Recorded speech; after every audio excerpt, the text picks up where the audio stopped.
Hello there everyone, welcome back to our channel. In today's video, we are going to see how to set password in um, Windows 10 or 11. So to do that, head over to your search icon right here and search for settings. And in here, you will find accounts, head over to it. From the sidebar, just go to sign in options. And from here, you'll find this layout and go to password.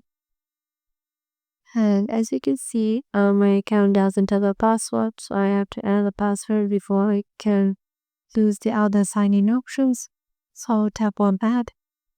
And here you can get your password, confirm your password, and you can use a password hint and tap on next.